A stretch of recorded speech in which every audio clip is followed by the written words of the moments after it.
Welcome to Legislative Watch. I'm your host, Elizabeth Allan Hodge. As of this program, the first regular session of the 61st Idaho Legislature is well underway, and they certainly hit the ground running.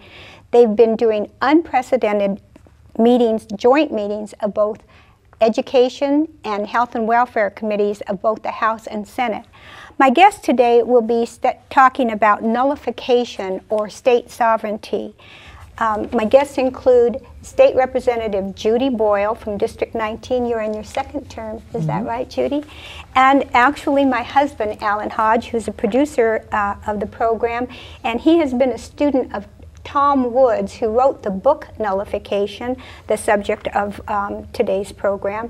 And he will be talking about some of the things that were written in the Kentucky and Virginia resolutions, which started state sovereignty, I guess you could say. So let's start with, Allan, would you tell us a little bit about nullification, about the process, how it got started, and who started it? Well, as you alluded to in your opening remarks, the term nullification began very early in American history. And it was first introduced by Thomas Jefferson in the Kentucky resolutions. James Madison at the same time had introduced a similar term called interposition.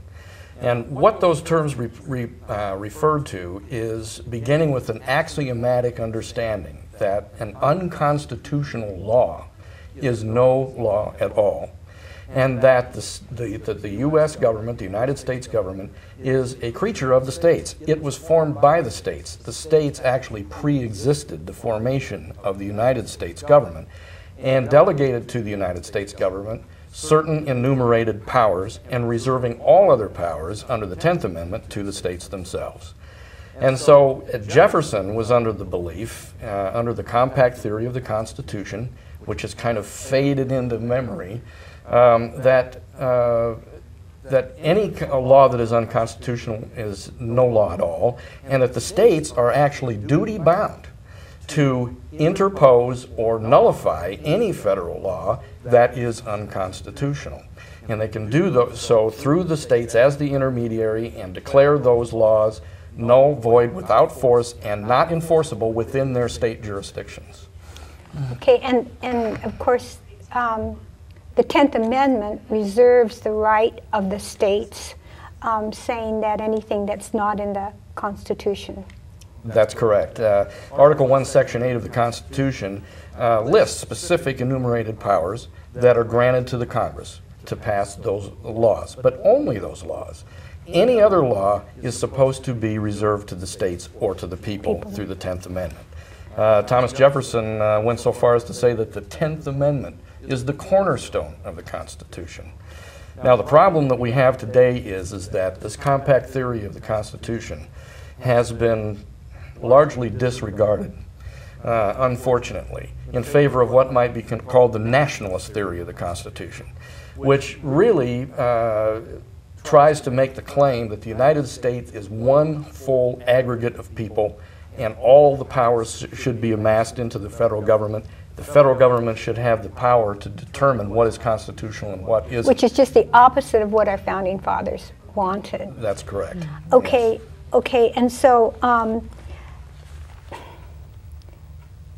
Judy, you are working with nullification or state sovereignty in the fact that the states are looking at, let's talk specifically about health care, because this is what what you've been dealing with, and the fact that they're mandating certain things that are just unimaginable. Tell us about your bill and what you're trying to accomplish with it. Well, actually, it all started back in '09 when we passed the 10th Amendment resolution, and that was our notice of intent to the federal government that we were going to take action if they didn't stop telling the states what to do when they didn't have any duty under the Constitution to do that. And then last year, we passed the bill, the Idaho Health Freedom Act, and we declared then that this law was unconstitutional because they were mandating to individuals that they had to buy insurance, and if they didn't, they would be penalized. Okay. Now, you and Representative Barbieri have introduced House Bill 59, and that has, you've had it printed, and my understanding is next Thursday they will be having a large meeting, and people are encouraged to attend at 9:30. And if you look on our website, we'll have all of that information on fyidaho.com.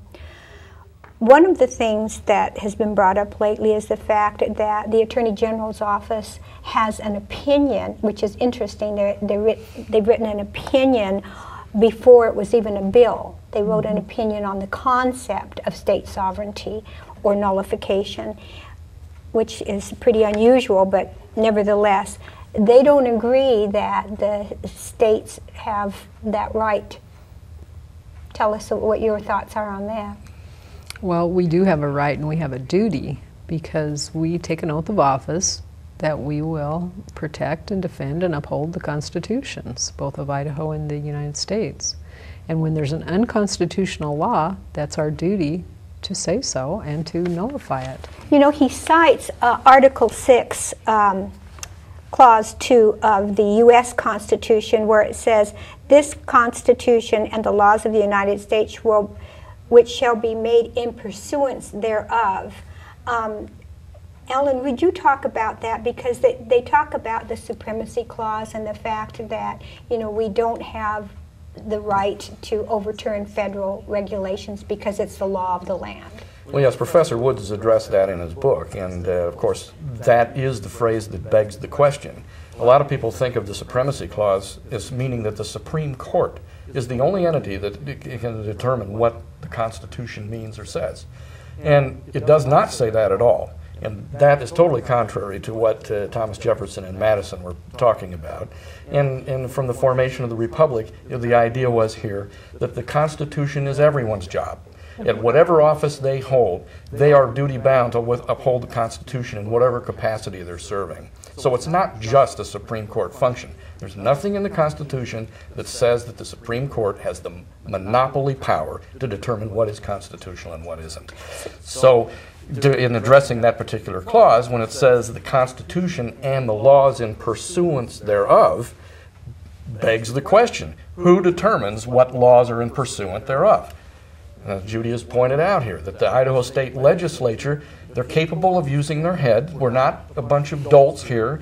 We're not having to be beholden to people in wearing black robes.